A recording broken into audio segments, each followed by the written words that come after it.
తెలంగాణ యాదవ సంక్షేమ సంఘం మరియు బీసీ సంఘాల తరఫున మనం మాట్లాడుతుంటాం, పోరాటం చేస్తూ ఉంటాము. అయితే బీసీలో చైతన్యం లేదని మనం అనుకుంటున్నాం, కానీ వచ్చే ఉద్యమం ఇంతకుముందు తమ్ముడు చెప్పినట్టు బీసీల ఉద్యమమే ముందుంది.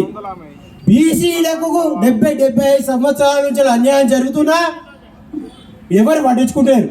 కానీ ఈ పార్టీల మాయలో పడి మన బీసీలు నలిగిపోతున్నారు తప్ప వాస్తవంగా మన హక్కులు సాధించుకోవడానికి మన తాతలు ముత్తాతలు మన పెద్దలు చేసిన పోరాటం మరి బీసీలు మర్చిపోయారని ఈ సందర్భంగా అడుగుతున్నా.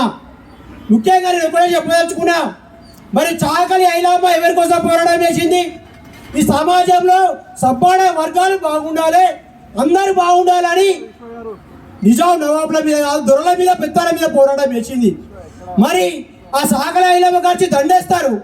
మరి ఆ సాకల తరపున ఆ రజకుల తరపున వాళ్ళకి జరుగుతున్న అన్యాయం వైపు మాత్రం ఈ పాలకులు నిర్లక్ష్యం వహిస్తున్నారు.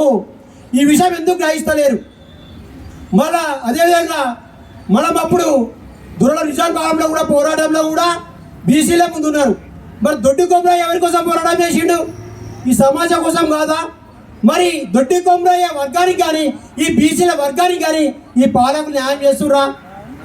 అంటే ఇప్పుడున్న యువకులు ఎవరైతే గ్రామ స్థాయిలో చదువుకొని మన వారిని మనం చైతన్యం చేయాలి. మనం చైతన్యం చేయలేకపోతున్నాం కాబట్టి ఈరోజు మనం వెనుకబడ్డాం.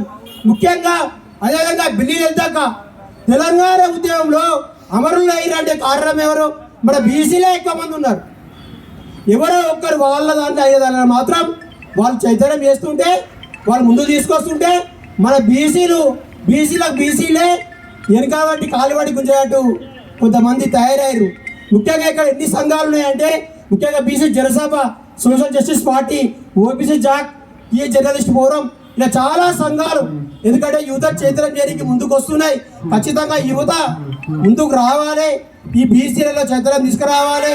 ముఖ్యంగా మనకు 40 నుంచి 60 మంది ఎమ్మెల్యేలు ఉండాలి, కానీ ఎంతమంది 10 మందికి 20 మందికి మనం సంతోషపడుతున్నాం.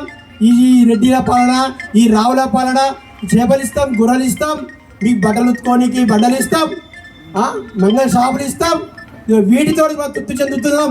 రావులకు, రెడ్డిలకు, దొరలకు మనం ఇచ్చే స్థాయి తీసుకొద్దాము. మనము బీసీల చైతన్యం చేస్తాము. ఖచ్చితంగా ఏడికైతే ఆడికైతుంది.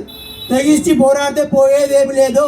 బానిస సంఖ్యలు తప్ప ఖచ్చితంగా ప్రతి ఒక్కరూ బీసీ ఉద్యమంలో ముందుండాలని తెలియజేస్తూ ధన్యవాదాలు.